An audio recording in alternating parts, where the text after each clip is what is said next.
Hey comic book fans, welcome back to Comic Book Corner 2.0, and fans, you're back with me, Mike Spider Slayer, getting ready to do the countdown, episode number 135. Time to make some cuts. That's right, guys. Yep, you heard it here. Mike Spider Slayer is going to start doing some cuts to his pull list because, first of all, I buy a ton of comics, and second of all, DC Rebirth is on the horizon, so I have to start making room for those new titles, especially since they're going to be doubling up. How you guys feel about that, leave that in the comments below. But today we have a total of 16 comics to talk about. 2 of those comics fall in the same spot. So with that being said, let's get started with this week's countdown as I start from the worst and work my way all the way up to the top. So SoundCloud listeners, welcome to the show. Here we go. All right, fans. First off, number 15, we start off with the Howling Commandos. That's right, everybody. This is a book that I feel that I think is good, and I have enjoyed it for the most part. For this particular issue, though, I feel that this story arc could have been ended within 3 issues, where it has our Howling Commandos dealing with the Sphinx, and him attaining this particular mask to get the power to control all the supernatural universe. And we get to see some cool quick character interactions between the team, which I think is all right. However, I just found that this issue was pretty generic, and the person that really saves the day in a way is Hitmonkey. Now, I like how the book is creative, but I just felt that this story was just, again, very drawn out, and I just felt myself bored with it by the time it ended. And the way it was ended was, hey, Hitmonkey has the mask, and it kind of nullified the Sphinx powers, and that was the end of the day. Honestly, the character that makes this book for me is actually 2 characters, which is Jasper, who is Dugan's, which looked like he was a right-hand man for him back in the past, and Dugan himself. But when it comes to the rest of the team, I really don't find myself interested in them so much. I don't think that they've done enough character development with the team to make you care for this team. And the next issue has to deal with the scientist that was put in jail because he was like working against the team, and he sees this supernatural threat. So even though I do somewhat enjoy this title, I'm not loving it. And this is the thing where I have to make those tough decisions in order to make room for future titles, because if I'm not loving a series, I can't continue to buy it because I want to see these other books, and I can't afford everything. So unfortunately, the Howling Commandos will get the cut. I will not purchase it. The only way I'll purchase it if it ties into Civil War or whatnot, but as an ongoing, there's just too many books. So in the end, I did not like this issue either. I gave it a 2 out of 5 stars, my least favorite out of all the issues. So this will be getting the cut. Alright, next goes to number 14 this week, guys, and number 14 goes to Spider-Man 2099. Now, this issue made me want to drop this series. However, overall, I have really enjoyed this series, and I like how it's been on its own thing since this all new, all different Marvel has started. It's not tied into the Amazing Spider-Man universe whatsoever. So it's just kind of just been its own thing. He talks to Peter every once in a while, but that's about it. In the last issue, we had to deal with Spider-Man protecting this Inhuman cocoon before it hatched. And if it hatched and Lash had anything to say about it, he was going to kill this Inhuman. Well, so what happens is we wind up finding out it was a scientist from Peter Parker Industries side of things. And her name was, I forgot her actual name, but she considered herself a god in this issue. And she feels like God has let her down, and she's going to be this new god. and the issue spends its entire time with this Inhuman that's just ranting and raving about how things didn't work out for her. Obviously, she's confused because when she comes from the cocoon, things can be disoriented and maybe not herself. And we spend the entire issue with her being in this church and Spidey 29 just battling her. We have characters that have been in this series just happen to be in convenient spots, where Roberta Mendez winds up being in this church, and she happens to see that the scientist is there. Jasmine makes her appearance in this issue in the church, trying to stop the events that's going on, and she winds up being impaled by a pole that was being thrown at Miguel. And in the end, Jasmine winds up being saved. The Inhuman winds up just going into hiding in some who knows where, like in Antarctica or Alaska or whatever it is. And I just was like, okay, what was the point of this issue? It was like very filler. We got a new Inhuman. She winds up saying that she's this god, and then she winds up going into hiding because she almost killed one of her girlfriends. But all the dialogue in there was just, it was really pointless. And the scientist, and I forgot her name, I think it was Norma or something like that. Whatever her name was, I don't know this character enough for me to felt connected to her. Why, she became this Inhuman. Why should I go for her? If she went into hiding, was I like sad about it? No, I really didn't, because I don't know this character. I only was introduced to her for the first time. So why should I feel sorry for her? Why should I take her side when I don't know really anything about her? So I didn't like this direction of this book. I felt like it was very filler. It was a throwaway story. You really didn't need it. So in the end, I gave Spider-Man 2099 a 2.5 out of 5 stars. All right, next we go on to number 13. And number 13 this week goes to Superman issue number 1. I was disappointed by this book because I felt like I expected something more from this, but I didn't. I guess I'm looking back to the 1990s where I saw the reign of Superman. So when it comes to Superman, we have Clark, who's in some other place, like he's in India, and he's getting this messages by this messenger character, and I was like, okay, this is weird. We get these Supermen that come from nowhere. They're trying to protect the Earth against Darkseid and Calabac, and the artwork is cool in its own way. It has that very 90s feel, and I'm rooting for this comic. Like, I want this comic to do good. But by the time I got to the end of it, I was like, what's going on? I'm like, who are all these Supermen? I'm like, they look just like Clark, except they just got different hairstyles, and then one is black, and then the other one I have, and then I get this kid that's involved in everything, so I'm not sure what's going on there. And then you get this strange dragon guy, whoever, who's like, his name is like the Messenger, but he can't talk. And so, in the end, we wind up seeing this Messenger guy take him to Egypt or whatever it is, back in time, to where we saw Darkseid's father, and he's like this Egyptian. And so, I was like, what's going on? And I'm like, what's happening in this issue?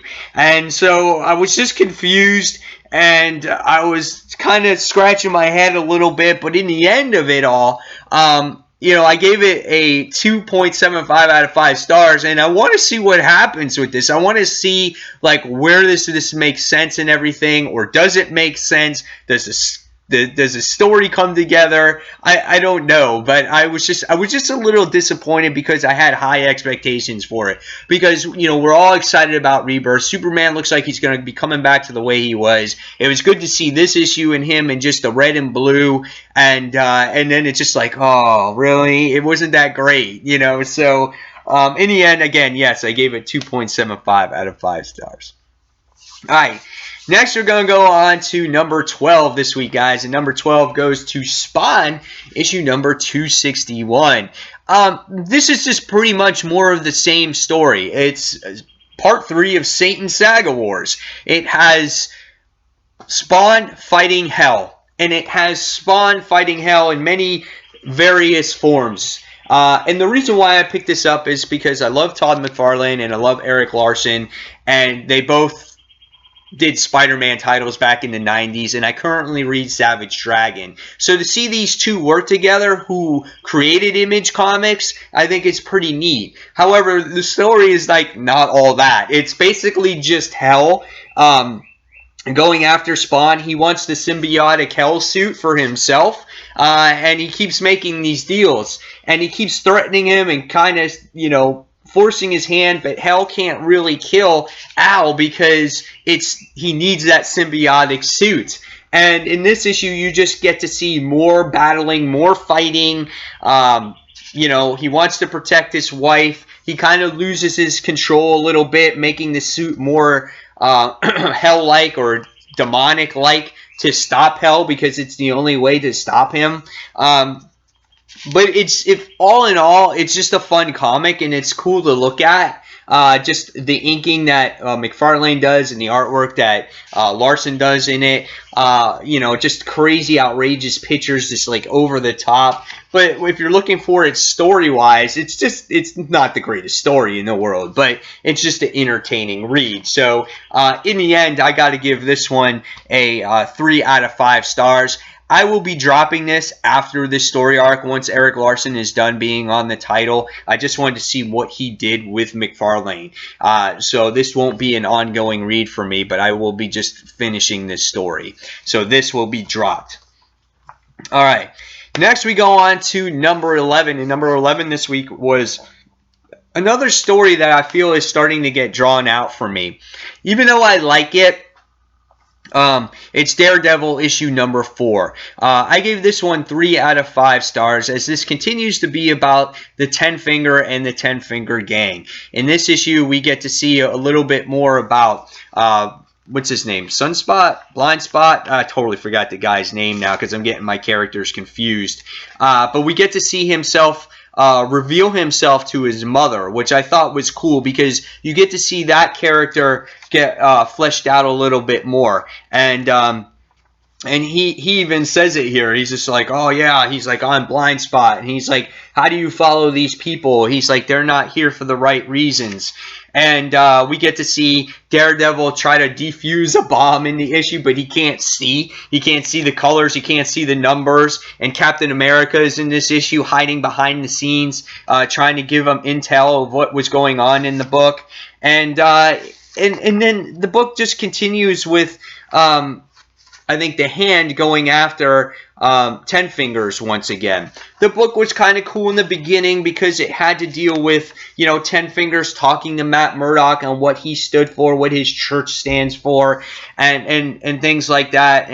But nevertheless, though, this story is being dragged out. We're going on to issue number 5 of this story, and we don't get any other character developments in here. All we have is Daredevil, really. We don't even have that much of a Matt Murdock story. We don't have any other supporting cast besides this Blind Spot character. We don't have Kirsten McDuffie. We don't even have Foggy Nelson in here. Foggy Nelson in here. We don't have any other supporting cast. We don't see him in his apartment. We don't see him do other things. It's just him in this actual battle, and that's getting frustrating for me. It's letting me down, and I feel like a lot of these Marvel titles are just at a stall. Like nothing's really progressing in this Marvel universe, and this is the problem that I had with all these actual what am I trying to say,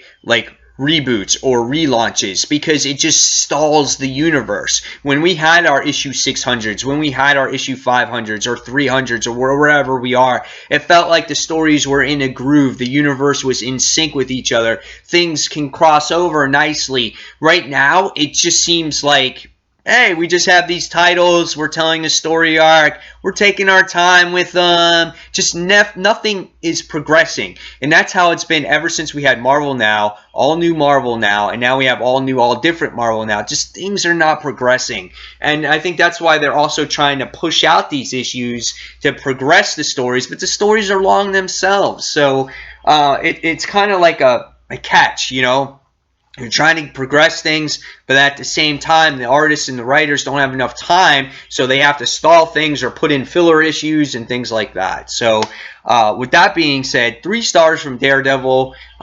It's going to be cut from my list as well. All right, going forward, we're going to talk about number 10. And number 10 this week, guys, goes to The Astonishing Ant-Man, issue number 5. This is another book. Same thing. We're on 5 issues with, we have Scott Lang. He's dealing with his situations with this whole hench app and this whole lackey app, how the bad guys are using their applications to create villains to stop the heroes. And in this issue, we find out that there's a new giant man that's involved that Scott actually just hired, and his name is Raz. And it's like, I almost kind of feel like it's a poking fun of like DC's comics, like from Baz from Green Lantern in a way. And you know, it shows that this guy does his training and whatnot. And even though there was some comical moments in here, I feel like that, again, 5 issues going into this book, I haven't gotten anywhere with it, even in the last volume. And even though the next story looks kind of promising, where it has to deal with Cassie and her signing up for the hench app, and her becoming, which looks like somewhat of a villain or whatnot, because she's signing up the application in it, which I find is very interesting. I don't think I'll be continuing this book physically. This might be a book where I get from my resources and I read it digitally to see how it continues if I pick it up in physical form once again. And so in the end, I give this one a 3.25 out of 5 stars, because it definitely shows promise with this next story arc. However, just to get to this little point, it took 5 issues, and it's just taken too long for me. And when a book costs $4, it's just, if I'm not loving it, I'm not going to purchase it. So again, I give this one 3.25 out of 5 stars.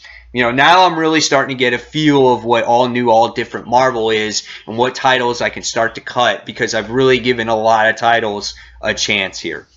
Alright, so next we go on to number 9, and number 9 goes to All New X-Men, issue number 5. This continues the story with Laura doing battle against the Blob in this issue, because she was so headstrong. She was the first to, you know, go into every battle and whatnot, and this continues that. However, it didn't really focus too much on that particular aspect of the story. It did in the beginning, as you get to see Angel try to, you know, puff out his wings and destroy the Blob. But it was just him ranting and raving. He's like, leave me alone. He's like, I want to eat my dinner. You know, you can see he's getting hungry. He's a big man. He needs to eat. But the rest of the issue had to do with, I think it was Heidi in here, and it had to do a little bit about Cyclops as well, and then it had to do mainly about, once again, Iceman, and dealing with with him being gay. And I don't get why Marvel has to continuously push Iceman and him being gay, like that we have to constantly touch on this topic. He's gay. Let's just move on. There's no big deal about it. Why do we have to spend 1, 2, 3, you know, 4 pictures or 4 pages on him being gay and about how he feels about it? Like, I get it. I get that it's tough for him. He doesn't know how to deal with it because his older self just, you know, admitted that he was gay. But why do we have to touch on it like every issue of the X-Men? He's gay. Let's move on, Marvel. We don't have to continue to harp on it. It's not a big deal. Okay? There's people in this world that are gay. It's part of society anymore. We don't have to, you know, put it in everyone's face that you're trying to be diverse in your universe. We get it now. We have a ton of female titles. We have a ton of titles where we have gay people in them. We have people that are African American heroes. We get where you're trying to go. Stop throwing it in people's faces. My friend and Comic Frontline, Jay, Philly Superman, he said the same thing. It's like they're always throwing it in your face. It's not a big deal. just tell your story, okay? So the next thing we wind up seeing in the end of this issue here is that we see Laura, who comes back, and she was basically dead. Like, the blob killed her, and you saw her reforming. And what I really liked about the issue this time around was you get to hear all the bones cracking and snapping, and Angel's like, oh my god, I can't take this. This is horrible. And so at the end, he's like, yeah. She's like, no one killed me, Warren. Everything's all good. And he's just like, I can't do this anymore. And she's like, what? You can't do what? And he's like, I just want to break up. So he can't deal with how headstrong she is, how forceful she is, and how she's willing to risk her life even though she knows she can't die. He can't deal with that. He can't deal with trying to protect her when she doesn't need protecting. So, in the end, it was an okay issue. I just don't like all this Iceman moments. We don't need it, you know? It's not necessary, all right? So, in the end, I gave this one a 3 1/4 out of 5 stars. Just kind of stepped down from the last issue. All right, next goes to the number 8 spot, which is Turtles, issue number 55, as we get to see a little bit of everything in this issue. And that's what Turtles kind of does. It touches on all aspects of the Turtle family in here. And we get to see Michelangelo, who goes back to like the original layer. And he's kind of flashbacking to his, family, his family turtles playing video games and whatnot. And he's very sad about the situation. And you feel bad for him because he's conflicted. He doesn't know what to do. He misses his family, but he doesn't believe in his family siding with the Foot Clan. He misses when it was just Splinter and when it was the 3 other turtles. And I get that for him. And I really feel for him. And I think IDW is doing a good job there with Michelangelo because I think in many ways he's one of the fans' favorite turtle. He's the one that has, which you would think, the most personality out of all the turtles. The next part of this book has to deal with I can't say his name, Alopex, her name, and she winds up getting possessed in this book. And then you wind up seeing another situation that goes on with April and Casey. Now, the artwork, I felt like it was a little bit off when it came to April and Casey this time around. But nevertheless, it was still pretty good. And we get to witness that they take a break. They're just not getting along because we feel that Casey is jealous of April because she's getting this degree. And he constantly feels like she's bragging about being smarter than he is. So they just kind of take a break from each other right now.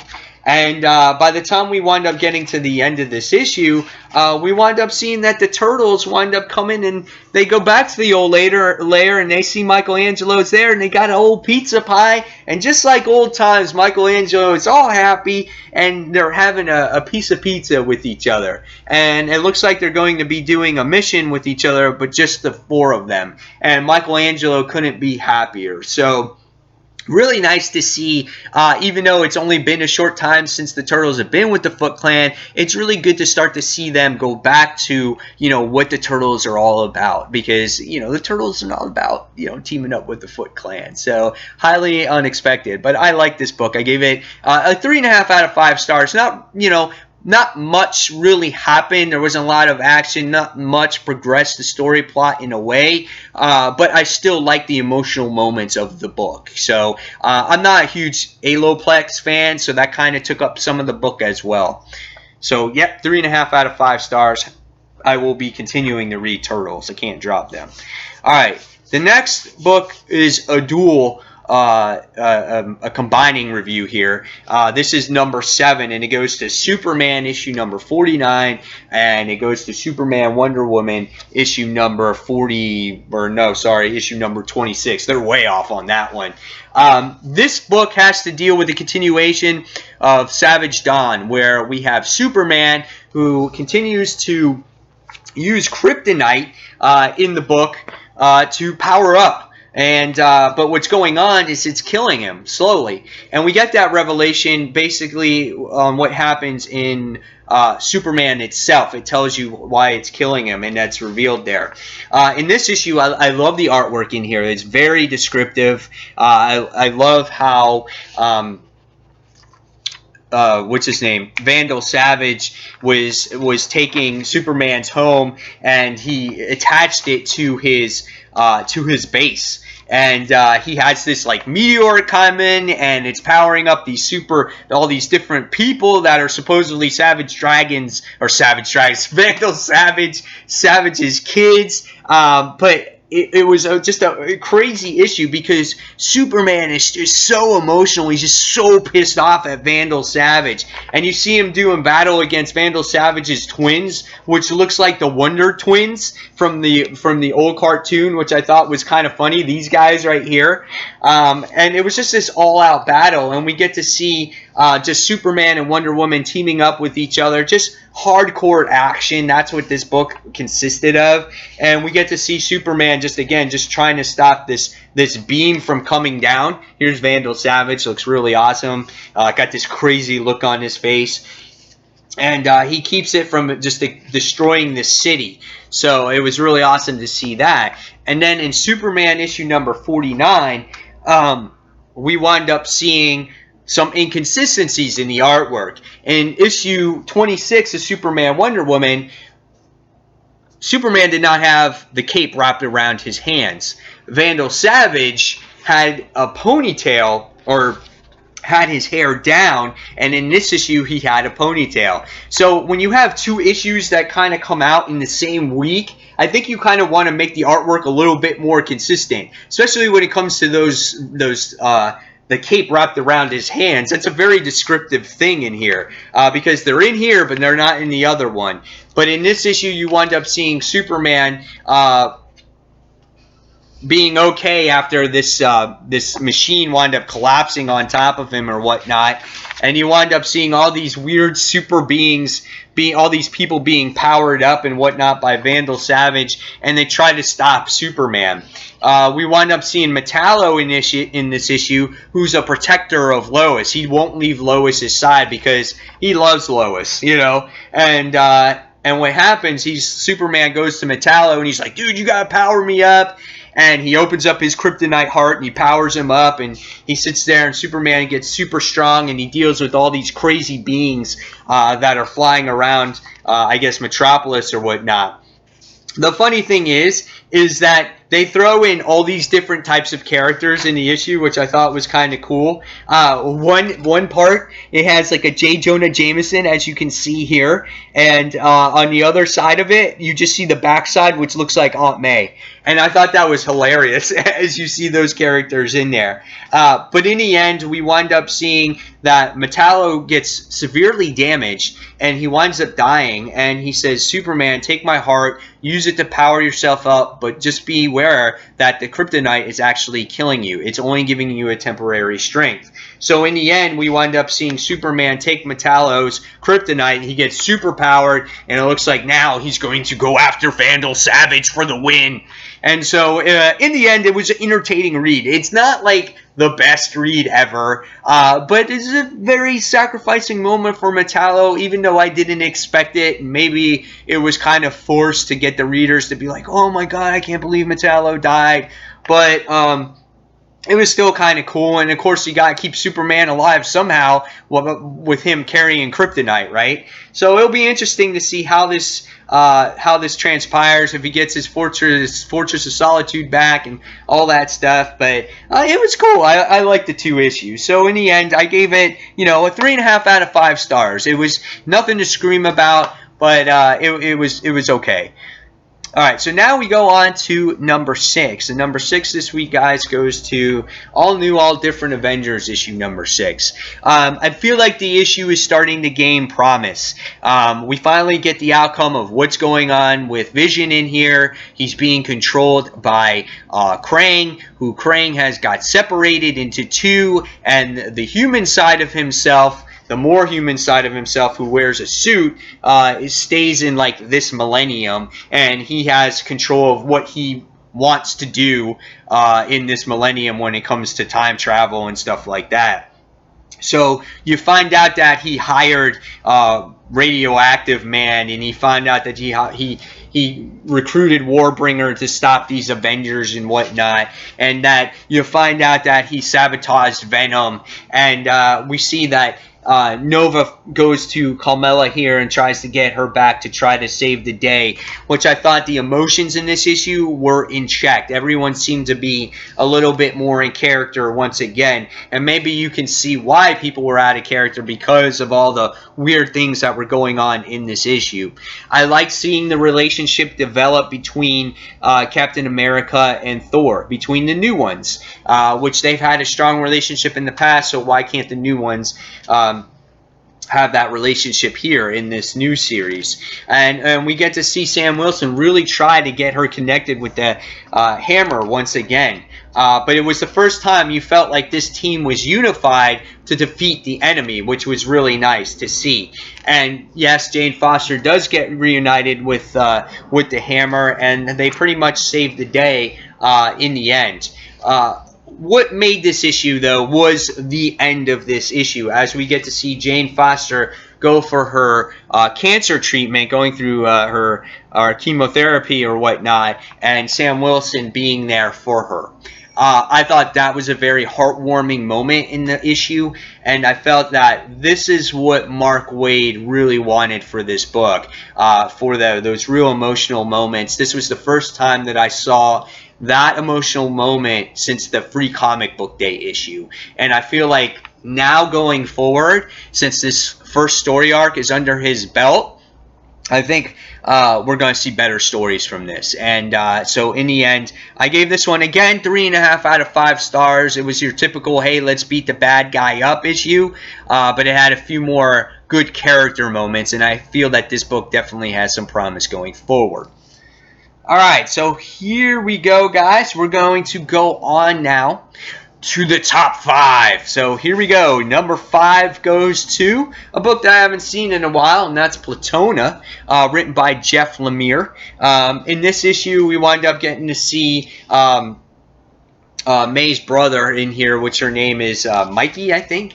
And so what's going on in this issue is we wind up seeing Mikey's very, very secretive to his sister, and then we wind up getting to see Teddy, who is very obsessive compulsive about the Platona character, because what happened in the last issue is, yes, we found this dead superhero that was in the woods, and they said that they were going to bury it, and what happens is Teddy and Mikey moved the body, and they started cutting the body and cutting themselves, trying to get the blood from the superhero to maybe the superpowers transferring into the human being. So that's what they're trying to do, just trying to get superpowers by cutting the hero, cutting themselves, and touching it together to try to get those powers. And we can see that tensions are running high between the kids here, especially between what's his name? Between, I think it's Ray and May and Diane in the issue as well, because it's like kind of May's kind of just like dating or seeing Ray, who's the bully in the issue. And it's just, tensions are really mounting high in the book, and it's an enjoyable read, just seeing what these kids are going through. And in the end, we wind up seeing that the two, Ray and May, wind up going and doing this altercation when they find out that he's cutting the superhero, and they're like, dude, what's wrong with you? What's happening? And he's carrying like this switchblade knife to cut the superhero with, and they get in this altercation, Teddy and Ray, and Teddy winds up accidentally getting stabbed. And you wind up getting to see that in the end of the issue. He's lying on the ground. He's got the pocket knife in his gut. And they're like, oh, my God, I didn't mean to do it. So really interesting issue here. So what's going to happen in the next issue? Is Teddy going to get superpowers because he's been cutting the superhero and putting his blood with the superhero, and he's going to heal? Is he going to die? Like, what are they going to do? They just keep getting, the kids keep getting more and more into hot water. So good book. I liked it. It was enjoyable. And again, I gave this one 3.75 out of 5 stars. My problem with this series is that it's very slow. It's a very slow burn. You don't get very far in it, and we're already, I think, we're going on issue 5 with it. So we'll see where it goes. But it's a good read. All right. Next, we're going to go on to number 4. And number 4, guys, goes to Saga, chapter 34. In this issue, you wind up seeing Marco and Alana. They get reunited with Robot. They're asking for his help to try to rescue Hazel, which of course is their baby. And then also in this issue, it continues the story when Hazel exposed herself to her teacher, letting her know that she's both Landfall and I think it's Wreath. I think it's the other species name. And she exposes herself to the teacher, and the teacher wound up fainting and bumped its head on the table. Luckily, though, the teacher didn't die. You thought in the last issue that the teacher died. So what happens is they try to, cover Hazel up, make sure that she's okay, and they wind up getting the teacher back to the medical bay and making sure she's okay. Again, Alana and Marco team up. They try to go to Robot the Fourth's help to try to rescue Hazel in the issue. And we wind up seeing that there's just really good emotional moments here between Hazel and the teacher. They have a really good bond with each other. And in the end of the issue, you see that Hazel is going to get help by the teacher in helping her escape because she believes in her, that she should survive, and she is a positive influence in the future world, how the species can coexist, that this war does not have to go together, that they don't have to continue this war, that these species can coexist with each other and love each other. So I really love this issue, and I love Saga. I think Brian K. Vaughan does a very good job in writing this story, and I think Fiona Staples' artwork is great for this wonderful world that they have created together. So in the end, I gave Saga number 34 4 out of 5 stars. Alright, next we go on to number 3, and number 3 goes to the 55th issue of Chew. And it's hard to believe that this is ending. We're getting up to issue number 60 will be the end. The last story arc will be the end. And this issue has to deal with Agent Savoy. And in this story, we realize that Agent Savoy has been doing things that he doesn't want to do. But his wife wound up getting killed. And he had to go through great lengths in order to solve the mystery of this bird epidemic, this flu, all these things surrounding it. Now, he is a Kaibopath, just like Agent Chew is, but Chew is a much stronger one, where Chew may have to just touch a drop of blood and he can find out what's going on, where Agent Savoy has to take an arm or actually eat a whole body in order to find out the clues that he's trying to find. In previous issues, we find out that Savoy has been trying to team up with Agent Chew, but Chew holds things against him. He feels like that Agent Savoy is evil, and he hasn't listened to reason. So in the end, what happens is Agent Savoy winds up going to Amelia's house, which is Chew's wife, and takes all her stuff to try to get Chew's attention. And what happens in the end is he winds up going and killing himself, because if he can't get Agent Chew to work together with him, Agent Savoy consumed all this stuff that has to do with this birdemic flu and everything that surrounds it. And so in order to get Chew's attention, he just says, you have to eat me if you want to solve these cases. It's the only way that he can get information from Savoy. And so it was a crazy, crazy issue. It's hard to believe that Savoy is dead. He's been a major character in this series for a very long time.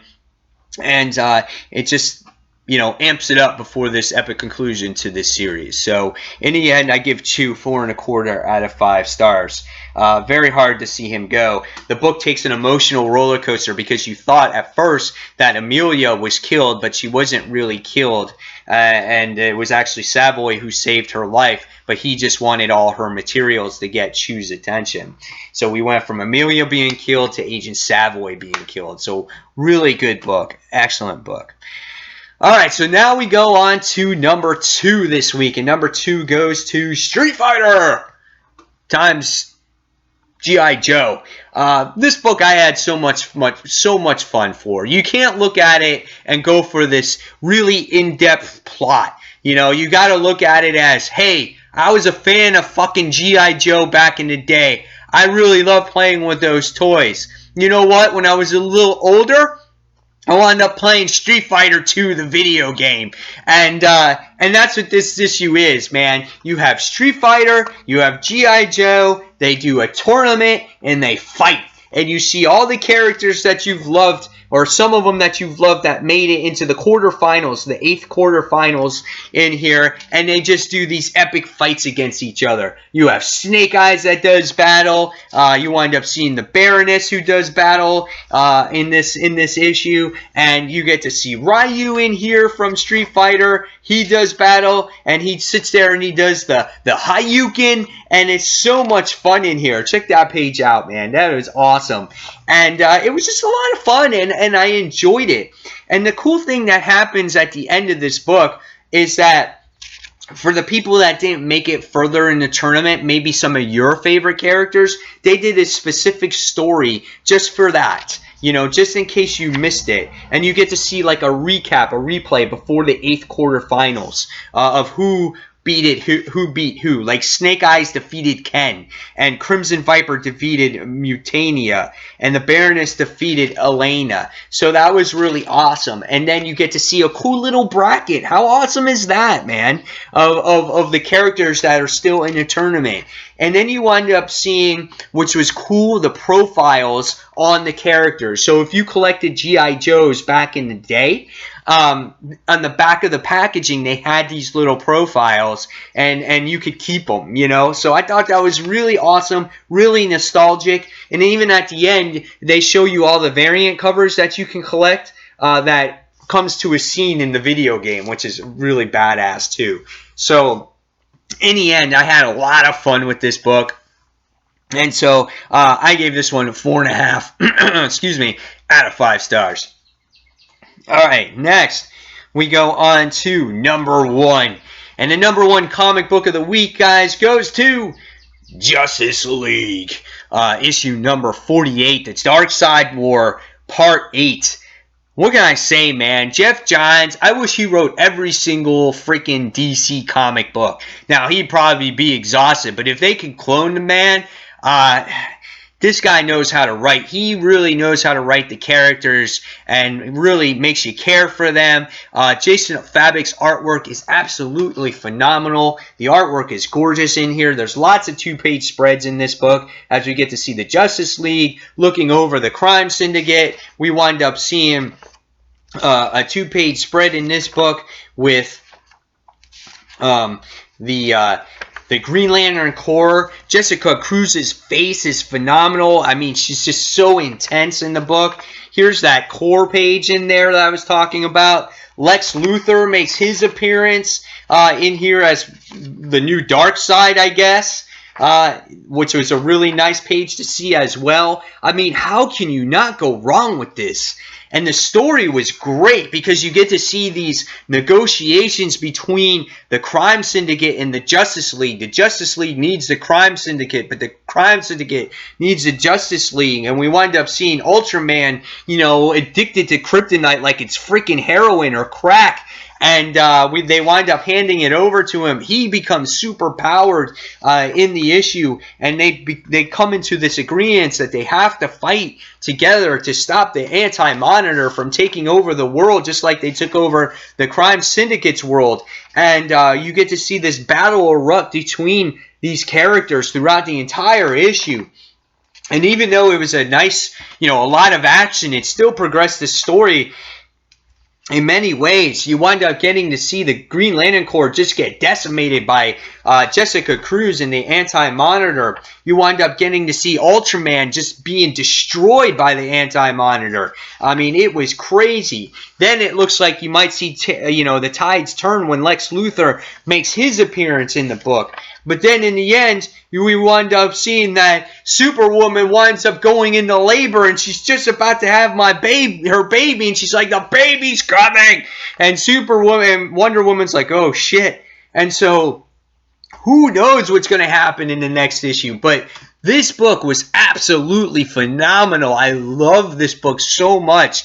And there's been very few issues of the Justice League that I have not enjoyed. There was those few issues in between the Darkseid War where it had to focus on who the gods were, which I wasn't crazy on. But, I mean, overall, this series and this overall book from issue 1 till now has been outstanding. And if there has been one thing for sure that the New 52 has done right, in my opinion, that made me a Justice League fan for the New 52, it was this book. Because this is the book that I look forward to reading every single month it comes out.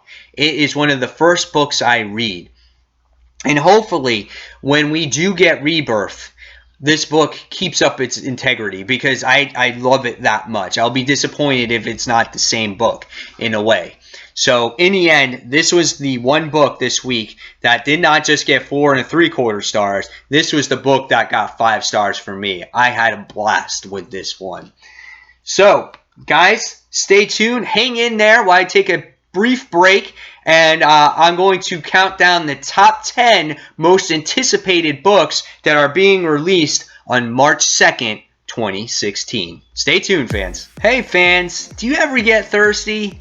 Well, I sure do, especially while doing comic reviews. That's why me, Mike Spider Slayer, drinks Market Pantry Water by Target.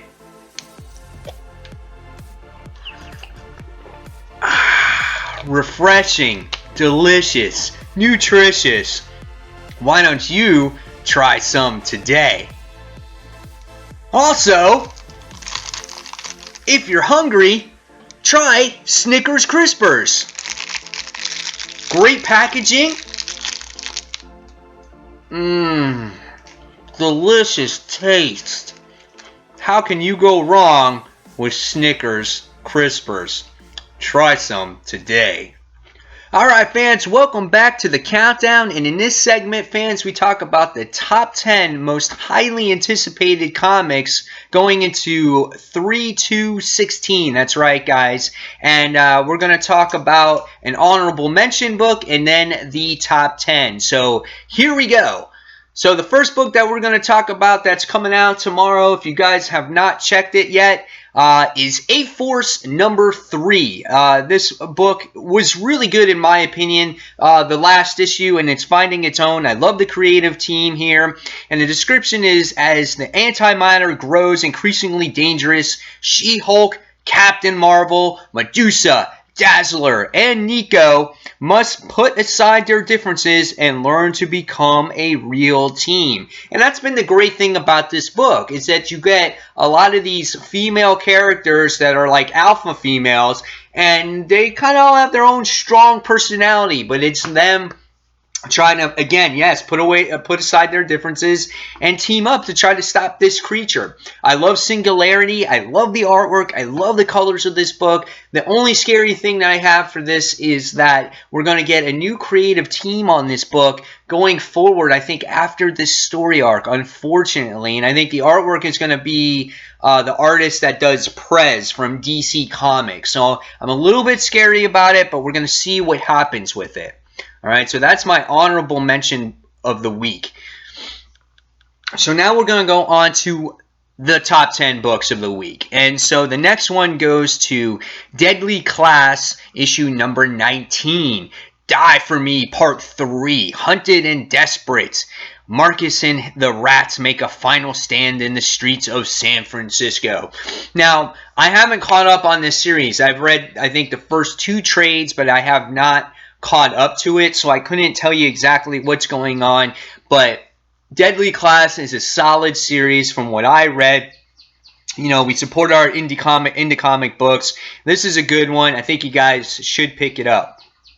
Now, if you guys are wondering where I get these actual stats from, I get them from Comixology. If you want, you can create your own pull list as well, and so you can keep track of which books that you want. This doesn't have to be off of just a digital list, because mine used to be from my comic book store, but they don't use Comixology anymore, but I can still have my pull list on here. Alright, so now we're going to go on to number 9 this week. This gets over 1,000 pulls, and Batman and Robin Eternal, number 22.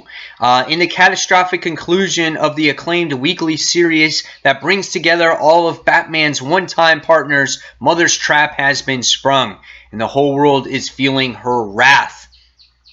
So this is the end of Batman and Robin Eternal. I unfortunately dropped off of it, like I said last week, but this would be a great series, I think, to read in trade.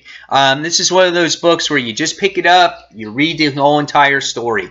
When I read it weekly, it just takes my money away. That's $3 each week that I could be buying a different book, and that's why I just don't continue to read Batman and Robin Eternal. One of the reasons why I didn't read Batman Eternal. However, I do feel that Batman and Robin Eternal is a much more solid series from what I read from it at this point. All right. Next goes to number 8, and that goes to Uncanny X-Men, issue number 4. Has 1,069 pulls. Mutant kind is teetering on the brink of extinction once more. While some mutants seek refuge, others are eager to fight for their species and survival. So, here's my issue with this book.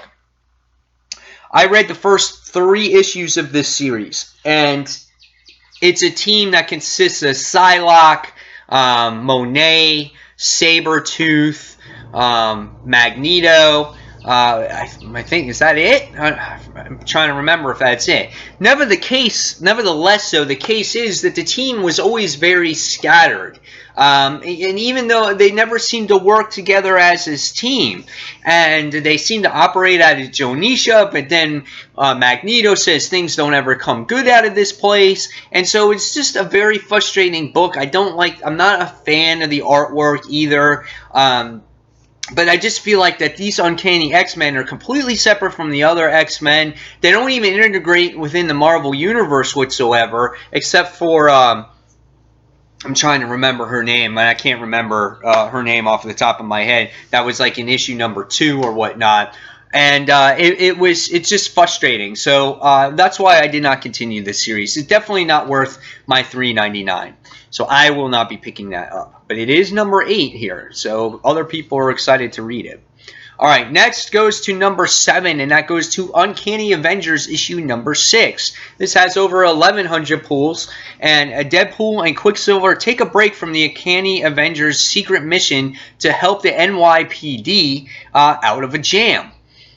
After tragic events in Boston, the Inhumans have a serious beef, and that's it. So, again, I wasn't a fan of this book either. I didn't like the whole story that was going on there with the Inhuman situation. I just wasn't crazy about the artwork. I felt the artwork was a little bit off for me. Stegman's art is usually, I like it better in his other style than he does it in here. So I wasn't a fan of it. That's why I dropped this book as well. I dropped it 3 issues in. So not going to be picking up this one. Next is Deadpool issue number 8. This is number 6 on this week's list, and Deadpool is really hot right now due to the movie. So anything that is mentioning, you mentioned Deadpool, people are probably going to pick it up. But this one looks pretty awesome. Deadpool versus Sabretooth starts now. Deadpool has no idea that he killed his own parents. Shh, don't tell. Only problem is he's investigating who done it. Swearing vengeance. So it looks like now that he's going to be doing battle against Sabretooth. I did not pick up that milestone issue just for the pure reason that it was $10. I will not spend $10 on a comic book, especially when Marvel did not go out of their way to at least give it a spine or a hardcover or something to give it that feeling that it's a milestone issue besides more pages, because more pages only mean more money. But if you make the book special with added artwork and just, you know, add that cover to it, then that's what would make it special to somebody. But they're just like, 60 pages, we're going to charge $10 for it. So I didn't purchase it, and it had to deal with Deadpool's mercs that are working with him for right now. So I will be picking it up. Over 1,100 pulls on Comixology.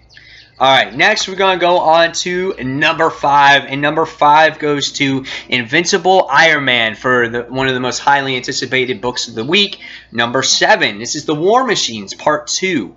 War Machine and Iron Man team up to stop a brand new threat to the Marvel Universe, like only they can. All this plus more hints to the next summer's insane Marvel blockbuster. So this looks like this is going to be tied into kind of like Civil War of what's going on. This particular story arc I'm not a fan of. It does have War Machine. It has Mike Dodato's artwork, which for me doesn't work in this series. I like his artwork, but again, he's more of a darker artist. And when this series was released, we had Dave Marquez on the artwork, which I feel he has a much lighter artwork, and he goes into a lot of detail, especially when it comes to the armor and all those things. So I'm not just a fan of this particular story arc, but we'll see where it goes. Of course, I'm going to be reading it because overall, I love this series. Iron Man is my second favorite Marvel character, so I'm definitely reading this one. It got 1,400 pulls this week. I'll be picking it up, and it was number 5. All right. Next, we go on to number 4. Number 4 goes to Darth Vader, issue number 17. Would you follow Darth Vader into war? Better than to be against him. A lesson that Ouroboros is about to learn.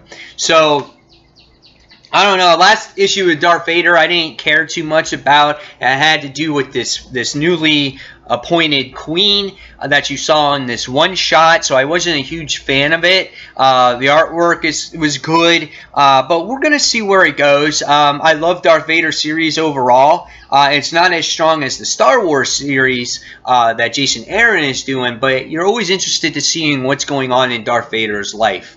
The character that has to do with Aphra, I'm kind of just over her, and I want her to die, because if she plays such a major role in Darth Vader's life, it's like, okay, now there kind of seems to be a continuity problem of why was she never mentioned in movies and other things like that. So hopefully she dies, and she was just in this little speck of Darth Vader's life. So I will be picking it up. 2,800 pulls. So that's the difference between the number 5 book this week and the number 4 book. A lot more people are interested in Darth Vader. Alright, next we go on to the number 3 most highly anticipated book this week, and it goes to Batgirl, issue number 49. This is the Burnside Batgirl, and it goes to unravel the secret of Batgirl's bizarre new nemesis. Her friends must travel to strange and uncharted territory inside of Barbara Gordon's spectacular mind. This sounds pretty weird to me. 2,900 pulls. $2.99 price point, which is affordable for readers, which is good. However, ever since Gail Simone's run on Batgirl, I've read a couple issues of this series. It just wasn't my taste. It was too, like, I guess I want to say too much of a change from one spectrum to the end. And that's why I really don't read this version of Batgirl right now. When DC Rebirth reappears and a Batgirl series does come out, hopefully I might check it out once again. Alright, next, the number 2 most highly anticipated book of the week, and I can't wait for this because I've been waiting like 3 freaking issues for this, and this is Green Lantern issue number 50. It's an extra-sized issue. It's a battle for the fate of the Earth. Parallax believes Hal Jordan has failed this universe, and now he's prepared to wipe Hal out of all existence. I am totally excited for this. This is $4.99 though. It is pricey, but if you read Green Lantern back in the 90s, and I'm doing it on my Comic Book Corner Old School channel, where I've reviewed Kyle Rayner and the first time we saw Parallax in those series, and to see this, I am just totally stoked about it, and I can't wait to see what happens. And for the past 3 issues, we've been seeing Parallax just fly around. Oh, I'm going to get you, Al Jordan. I'm going to get you. And finally, it's going to happen. So I can't wait to see what happens. This book's got over 3,400 pulls. This definitely separates itself from the top 5 here and takes that number 2 spot. So definitely looking forward to it. God, I can't wait till tomorrow. All right, next. The most highly anticipated book of the week goes to The Walking Dead, issue number 152. And it doesn't give a description. It just says Robert Kirkman art, Charlie Adlard, Stefano Guido. Yeah, it just says all the names on there, but it doesn't give you a description. So, Silence the Whisperer. So it looks like that our heroes here, Rick and the group, are creating a army, and they're going to go after the Whisperers. And we have been seeing Negan being Rick being influenced by Negan, and I feel like Negan is starting to rule vicariously through Rick. And so we're going to see what happens when Rick's group starts to confront these Whisperers. I feel that something bad is going to happen.